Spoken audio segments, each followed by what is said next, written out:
नमस्कार। एक बार फिर आपका स्वागत है और मैं हूं आदर्श पाल गुप्ता। डॉक्टर फारूक अब्दुल्ला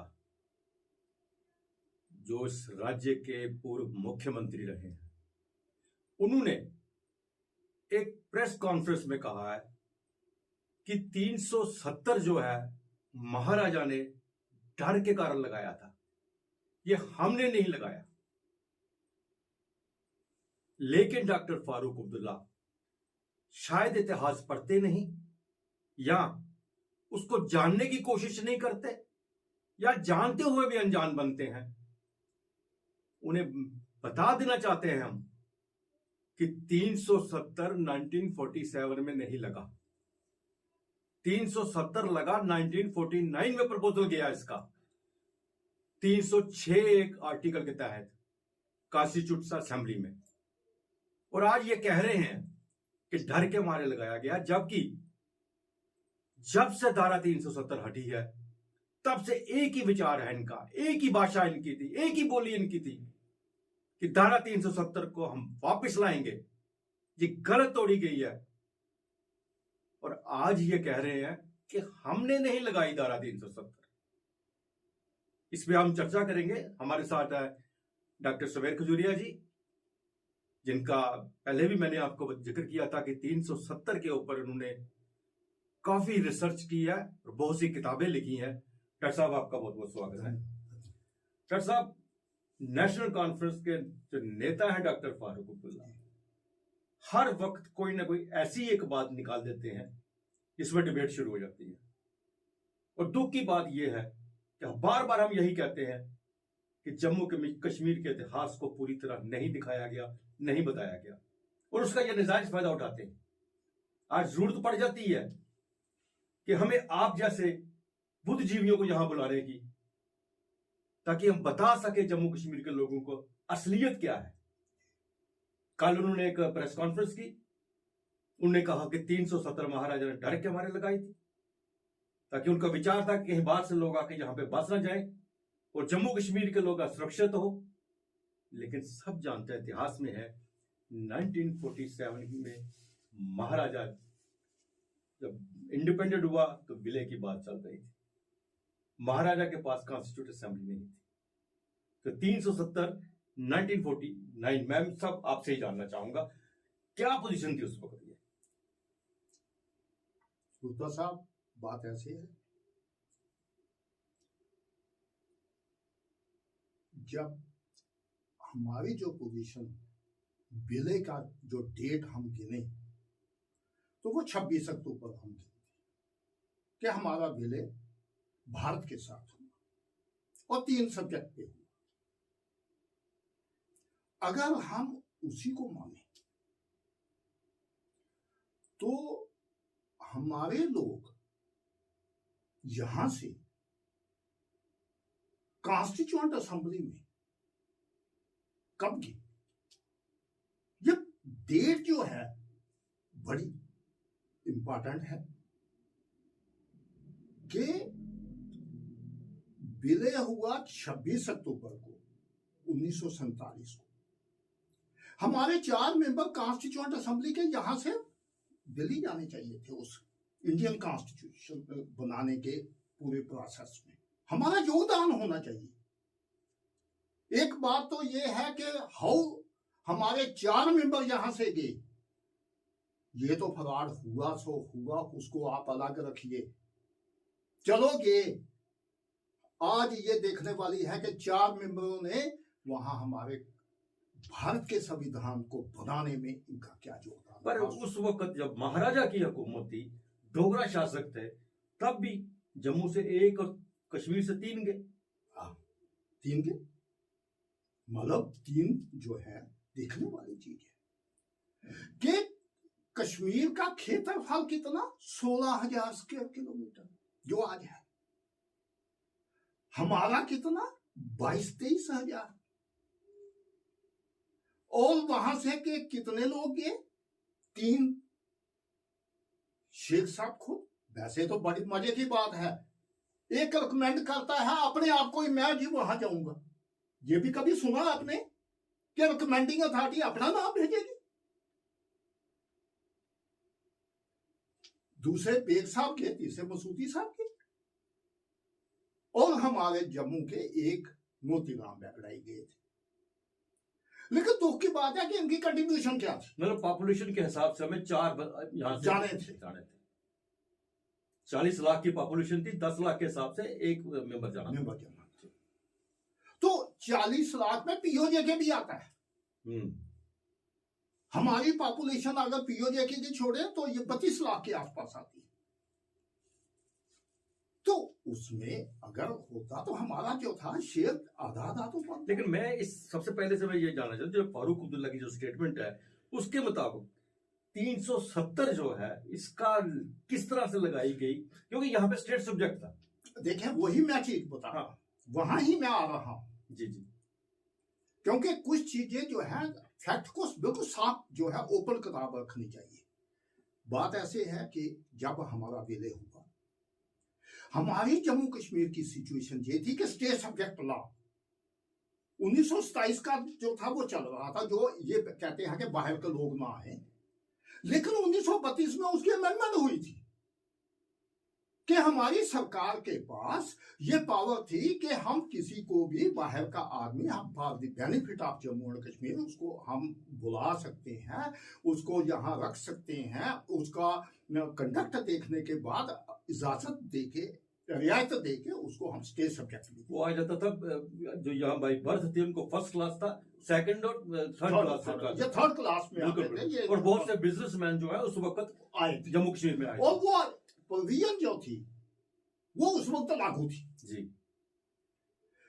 और मजे की बात ये, इवन मैं कहता हूँ कॉन्स्टिट्यूशन में 370 भी आई तो वहां स्टेट सब्जेक्ट की बात कहाँ आई? स्टेट सब्जेक्ट की बात जो है 35 पर जो था बखेड़ा खड़ा किया वो 1954 में हुआ। 35 जो था वो झगड़े वाली बात थी, जहां बाहर का कोई भी आने से पर टोटल रोक लगाई 35 में, और उसके लिए कोई और जिम्मेवार नहीं, कश्मीर की लीडरशिप जिम्मेवार है। ये फारूक साहब को ये हिस्ट्री देखनी चाहिए कि स्टेट सब्जेक्ट जो डराने वाली बात है वो ये है। जहां तक 370 की बात है, उसका प्रपोजल फारूक साहब नूरानी की किताब पढ़िए, उसमें साफ दिया है कि मई महीने में जम्मू कश्मीर की सरकार ने फर्स्ट टाइम 370 306 जो था उसका प्रपोजल दिया था, मई 1949। और शेख साहब पहले प्रपोजल लेके कांग्रेस पार्टी में भी गए जी। कृपलानी उस वक्त वहां कांग्रेस के प्रेसिडेंट थे, आउटराइटली उन्होंने रिजेक्ट किया है कि हम ये इसको मानते नहीं। और लॉ मिनिस्टर उस वक्त अंबेडकर थे, उन्होंने तो कहा कि यहां तक ये ऑन रिकॉर्ड है कि मैं ऐसा जो है देशद्रोह का काम नहीं कर सकता। 370 वाली जो बात थी।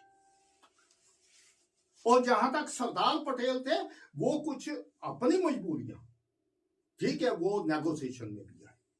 और कौन सी मजबूरी थी मैं वो भी साफ कर देता हूं, क्योंकि पंडित नेहरू, वहां लॉर्ड माउंटबेटन और शेख साहब एक जुंडली बन के बैठे थे। सरदार पटेल को ये दिली तौर पर था कि हम लोगों ने देश की आजादी बड़ी मुश्किल से ली है। डॉक्ट्रिन ऑफ लैप्स किसी वक्त भी अंग्रेज लगा सकते थे, क्योंकि जम्मू कश्मीर, ये भारत को उस वक्त खाली डोमिनियन का स्टेटस था, ये रिपब्लिक नहीं बनी थी, हमारा कॉन्स्टिट्यूशन नहीं था। और वो कभी भी वो चाहते थे बखेड़े यहाँ खड़े हों और हम फिर कदम यहाँ रखें, उसको बचाने के लिए वो सरदार पटेल। और 306 जब पास हुआ तो सरदार पटेल ही वहां थे। और 370 में तो स्टेट सब्जेक्ट की तो बात ही नहीं थी। बिल्कुल सही बात है, अगर बाहर के लोगों को हम नहीं लाना चाहते महाराज तो 370 था, लेकिन इतने भी रिजिड नहीं थे। अगर उनको जरूरत पड़ी तो उन्होंने इसमें अमेंडमेंट की, है ना, उसकी अमेंडमेंट की 1932 में उसकी अमेंडमेंट की, जबकि 1922 में ये स्टेट सब्जेक्ट लागू हुआ था। तो 1932 में अमेंडमेंट की, जिसमें A class, B class, C class रखा गया, ताकि बाहर से लोग आके जम्मू कश्मीर के फायदे के लिए काम कर रहे हैं, काम करें यहाँ पे और सेटल है। आज भी बड़े बड़े बिजनेसमैन उस वक्त के यहाँ पे सेटल है। मतलब इसको एक और मैं कर देता हूँ, ये 22 में खाली सर्कुलर ऑर्डर था। रूल जो थे 1927 में, क्योंकि मैं रिकॉर्ड के साथ खेल खाल नहीं करता, वो रिकॉर्ड मैं बता रहा हूँ। 1927 में महाराजा जब बन गए, उन्होंने बाज़ाब्ता से सब्जेक्ट लॉ बनाया, लेकिन 32 में उन्होंने रियायतनामा और इजाजतनामा की प्रोविजन रखी।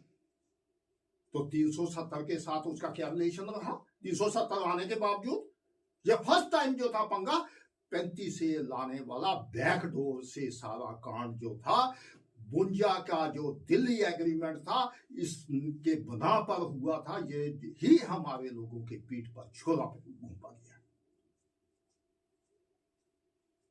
और वो ही नहीं, फारूक साहब, आप चीफ मिनिस्टर की कुर्सी पर रहे हैं, आप राय भवन का रिकॉर्ड देखिए 53 का। कौन से कारण थे कि 3 मंत्री जो थे आपके शेख साहब के खिलाफ जो थी बगावत की, और उनके क्या क्या कमेंट्स हैं वो पढ़कर देखिए, फिर बात कीजिए लोगों में कि ये क्या क्या हुआ है। और वो मैं और नहीं, एक और चीज बताऊं, वो गदाला डोगरा में लीड कर रहे थे, यही फारूक साहब 87 में उनको डिप्टी चीफ मिनिस्टर बनाने थे। वो बेगैरत बंदा नहीं थे, उन्होंने राजीव गांधी को भी वोट करके यहां इनकी नीचे काम करने को नहीं माना। उनको ये पता था कि शेख साहब क्या है और फारूक क्या है। आज क्रेडिट जो है वो मेरे घर का किसी पार्टी का मैं नहीं हूं, लेकिन गदाला डोगरा की भी वो कंट्रीब्यूशन आप भूल नहीं सकते।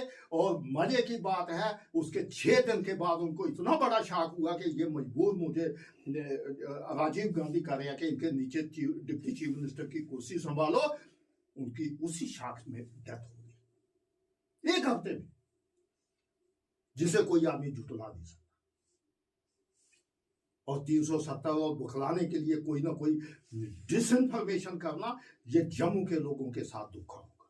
लेकिन सबसे बड़ी बात है कि 370 टूट गई, खत्म हो गई।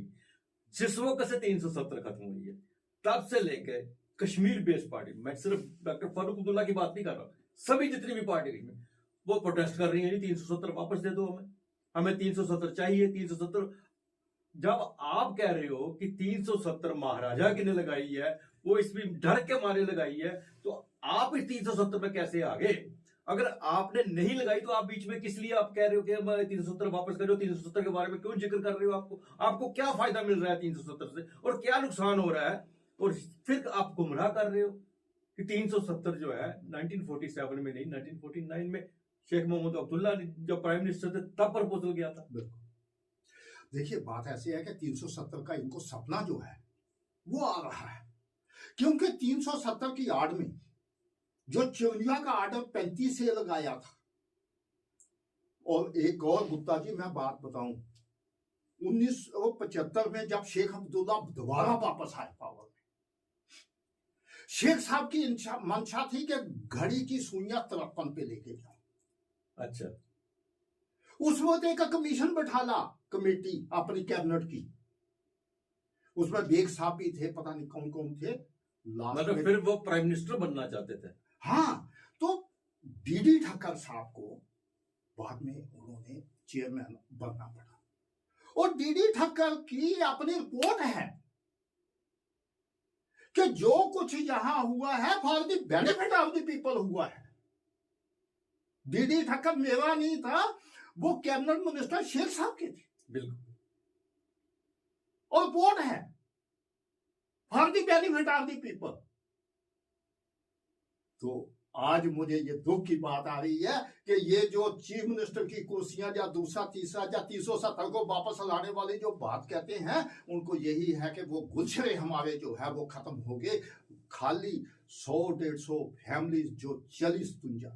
देखिए, आज मैं एक और चीज है, एक से एक स्कैम का हुआ। इन्होंने 50s में पहले लैंड टू द टिलर, मैं कहता हूं बिल्कुल ठीक था, बिल्कुल हुआ, दी जमीनें। लेकिन देखने वाली चीज है कि उस एक्ट में यह था कि जो टिलर अपनी एग्रीकल्चर प्रोफेशन छोड़ देगा तो जमीन वापस स्टेट गवर्नमेंट को जाएगी। उसमें ये था जी। नहीं तो आज भी वो एक्ट है, कहीं किताबों में पढ़ने वाली चीज है। फारूक साहब बताए, मैक्सिमम पीरियड आपकी नेशनल कॉन्फ्रेंस ने यहां रूल किया है। कितनी जमीन आपने जो थी अचीव करके गवर्नमेंट को दी है, जो जिन लोगों ने एग्रीकल्चर, और क्या देखने वाली चीजें उन्हीं फैमिलीज के पास जो था, वो टेलर जो थे उनके पास आज तक जमीन रही है। वो तो वापस नहीं ली, लेकिन कस्टोडियन की जो तलवार है वहां के लोगों की गर्दन में रख दी। ये रखी, ये काफी चीजें जो है बखेड़े इन्होंने खड़े किए हैं। आज जो है ये कहीं ना कहीं मसला जो है उलझाने के चक्कर में है। उनको पहले रिकॉर्ड को सेट करना चाहिए, देख के आना चाहिए, फिर बात करें। बिल्कुल डॉक्टर साहब, आपने ठीक कहा, इसलिए मैं आपको तकलीफ दी थी, क्योंकि बहुत सी ये चीजें सामने आ रही है। जब से हर रोज नया 370 पे, किसी को पता नहीं, वो पंडित बन जाता 370 का, वो ज्ञानी बन जाता 370 का, बस यही बात आने के 370 में ये हो गया, 370 से पहले ये हो गया। और आज जो स्टेटमेंट थी ये तो चुकाने वाली थी कि 370 महाराजा ने डर के मारे लगाई थी यहाँ पे, ताकि बाहर से लोग ना आए। जबकि महाराजा ने 1972 में अमेंडमेंट की थी स्टेट सिक्योरिटी एक्ट में, ताकि बाहर से जो इंटेलिजेंस है, बिजनेसमैन है, उनकी जरूरत है जिसमें, उन्हें यहाँ से लाया जाए। और कंडीशन भी रखी थी, अगर उनका वहां का चरित्र ठीक रहता है, रहन सहन ठीक रहता है, काम काज ठीक रहता है, तो उन्हें वो स्टेट सब्जेक्ट देंगे, वो चाहे वो सेकंड क्लास हो चाहे थर्ड क्लास हो। डॉक्टर साहब बहुत बहुत धन्यवाद आपका, आपने हमारे दर्शकों की सारी जानकारी दी। आज के लिए बस इतना ही। नमस्कार।